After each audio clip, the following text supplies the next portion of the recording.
Episode 69. Beberapa menit setelah Jain pulang, Budiana membuka matanya. Dengan perlahan, dia mulai membuka kelopak matanya. Terlihat ruangan putih, bersih, dan bau obat-obatan sangat terasa menyengat. Diedarkan pandangan matanya, semua putih. Di mana aku? Apa aku sudah mati? Batinnya. Budiana mencoba menggerakkan tangannya. Berat, seperti ada benda berat yang menimpanya. Dia menoleh, dilihatnya suaminya sedang tertidur dengan sebelah tangan sebagai penumpu kepala dan sebelah lagi memegang tangannya. Aku di rumah sakit. Ternyata aku masih hidup, ucapnya dalam hati. Dia kembali mengingat peristiwa yang telah terjadi. Seingatnya tadi, dia merasa pusing. Dia berjalan menuju ke tempat tidur, tapi belum sampai dia sudah kehilangan kesadarannya.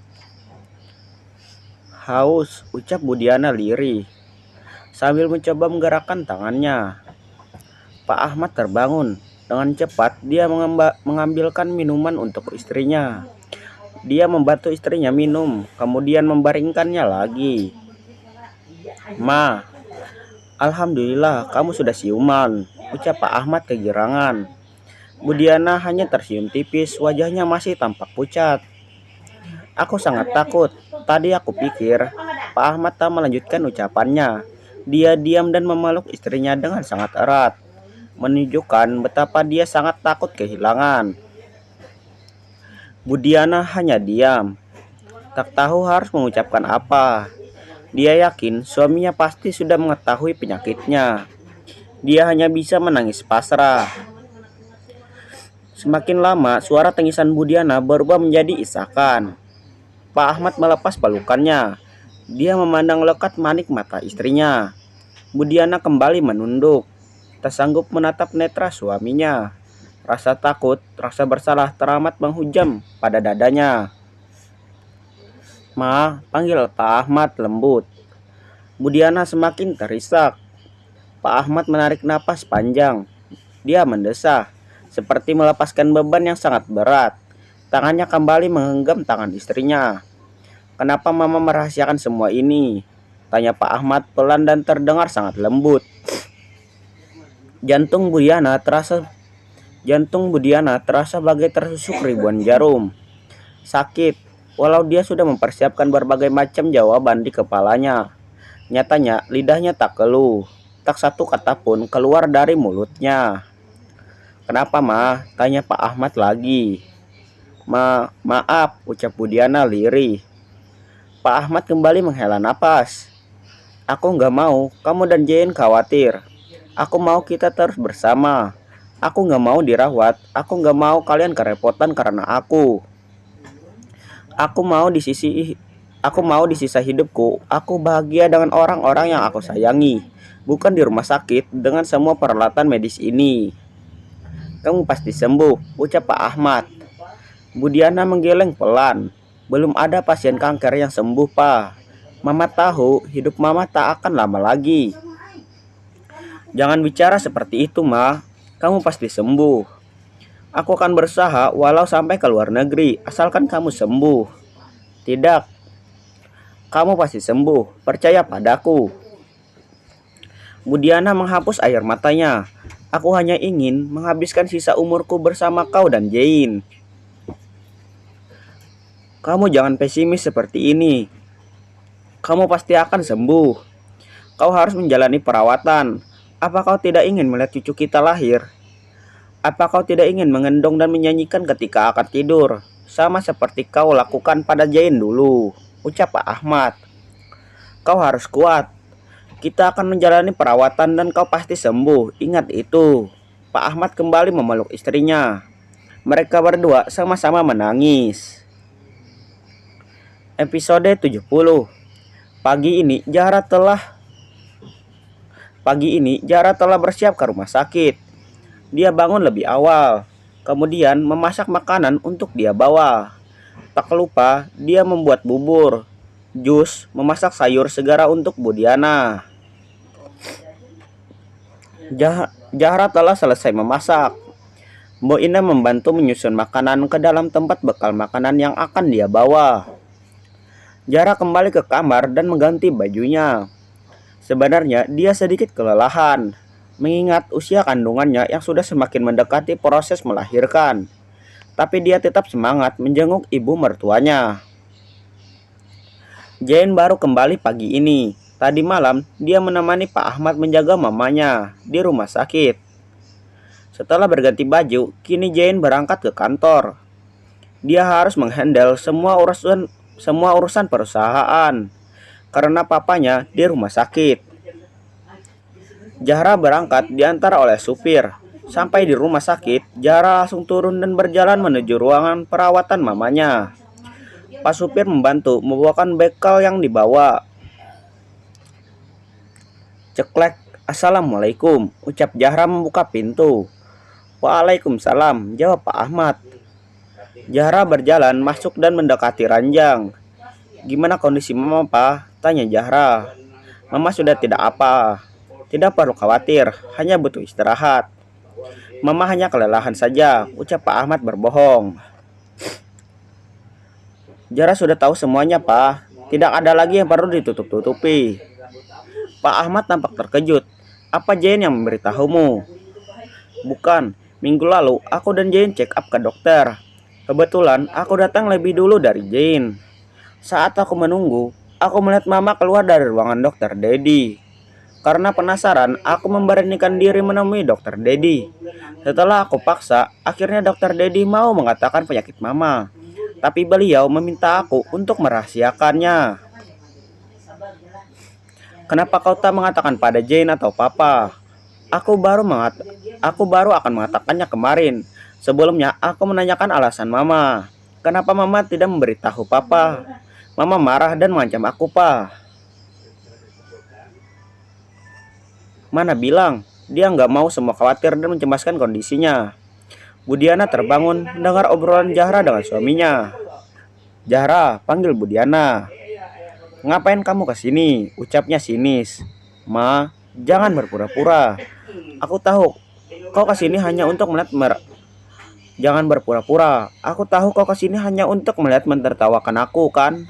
Kau senang melihat aku lemah seperti ini. Tidak, Ma. Tak perlu berpura-pura. Aku juga nggak butuh balas kasihanmu. Puas kamu melihat aku begini." "Ma," Pak Ahmad memperingatkan istrinya. "Sudah, pergi dari sini. Aku nggak mau melihatmu. Dan ingat, jangan kembali lagi ke sini," ucap Bu Ahmad.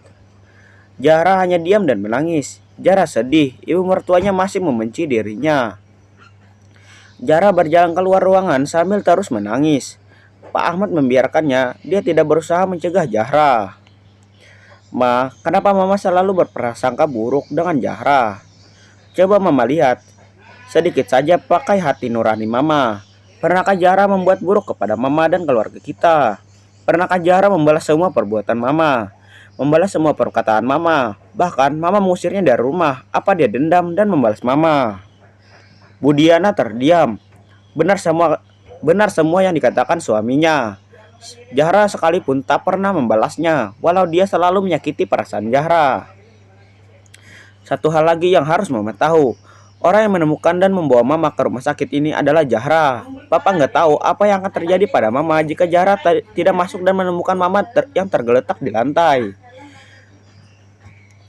Kalau dia dendam, dia pasti akan membiarkan Mama di sana.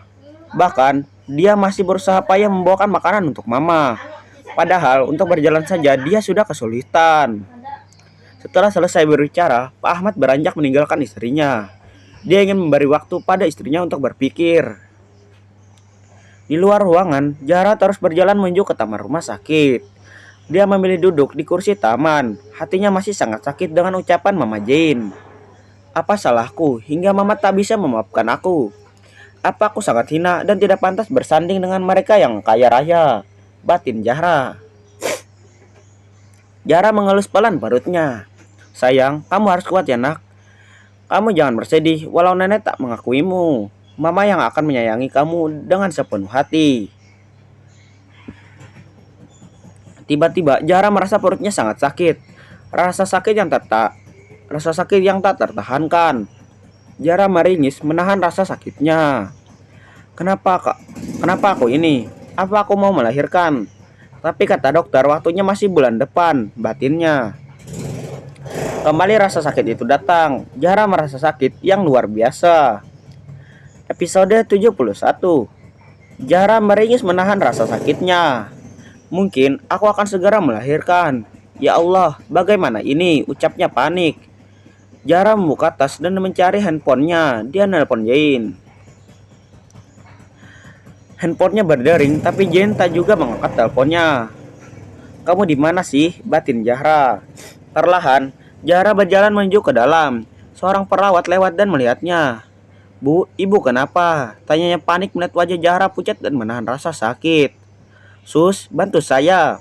Sepertinya saya mau melahirkan, ucap Zahra terbata-bata. Dengan cepat, perawat membantu Zahra dan membawanya ke dalam ruangan. Salah seorang perawat memanggil dokter. Zahra merasakan sakit yang luar biasa, walau kadang-kadang masih mau hilang. Dokter langsung memeriksa Zahra. Seperti ibu akan segera melahirkan. Sudah buka 4 bu, tinggal menunggu waktu bayinya akan segera lahir. Perawat persiapkan ruangan dan beritahu keluarganya. Suami saya sedang bekerja dok. Tadi saya kesini sendiri. Bisa tolong teleponkan suami saya.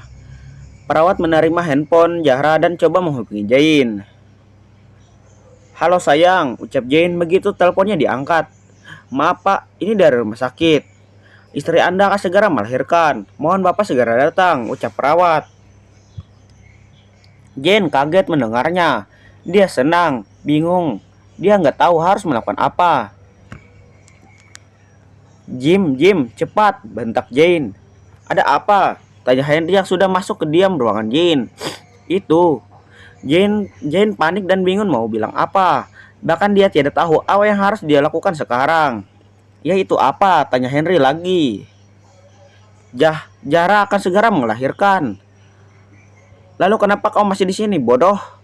Ayo kita harus segera ke rumah sakit sekarang. Cepatlah, bentak Henry. Jane berlari mengikuti Henry dari belakang. Jane sudah menelpon supir untuk mengantarkan perlengkapan Zahra ke rumah sakit. Henry melajukan mobilnya dengan kecepatan penuh. Di sepanjang jalan mereka hanya diam. Jane duduk dengan gelisah. Rasanya lambat sekali waktu berputar. Jarak ke rumah sakit yang hanya 10 menit terasa begitu 1 jam lamanya. Jane langsung melompat turun ketika mobil berhenti. Dia berlari masuk ke dalam rumah sakit. Berapa kali dia menabrak orang, tapi bukannya meminta maaf, dia malah memaki orang tersebut. Saat ini yang ada di dalam pikirannya, bagaimana kondisi istri dan anaknya. Harry mengikuti masuk ke dalam rumah sakit setelah memarkirkan mobilnya. Jane terus berjalan hingga sampai di ruangan persalinan. Jane menerobos masuk ke dalam tanpa mengetuk pintu.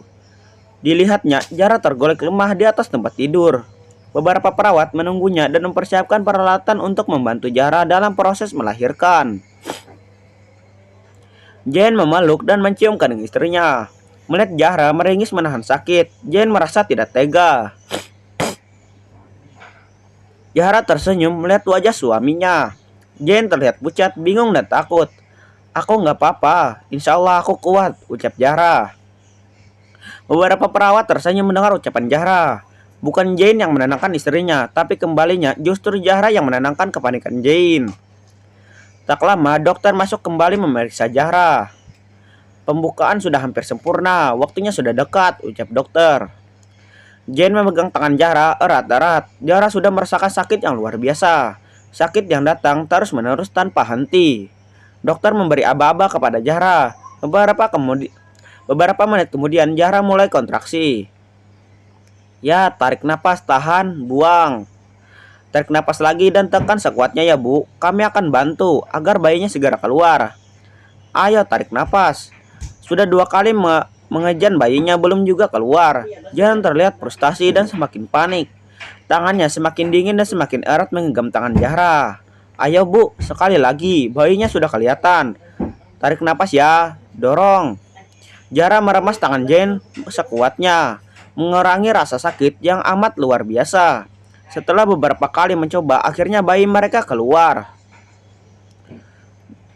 Bayi Zahra telah lahir. Setelah melewati proses persalinan yang panjang, Jane merasa sangat lega. Tanpa dia sadari, dia menangis. Rasa bahagia luar biasa dia rasakan. Syukur, Alhamdulillah ya Allah, ucapnya dalam hati. Jane menciumi seluruh wajah Zahra, hatinya sangat bahagia. Akhirnya, anaknya telah lahir dan kini dia resmi menjadi seorang ayah. Dokter memberikan bayi mungil tersebut ke tangannya. Jane gemetar memegang tubuh mungil anaknya. Lama dia pandangi, air matanya kembali menetes. Anakku, kini aku adalah seorang ayah. Rasanya seperti mimpi. Jane mendekatkan bayinya kepada Zahra. Lihatlah anak kita, dia sangat tampan bukan? Sama sepertiku dan hidungnya sama sepertimu, ucap Jane bangga. Zahra hanya mengangguk dan tersenyum bahagia. Memang benar wajah bayi mungil mereka didominasi oleh Jane. Kemudian Jane mengajani anaknya.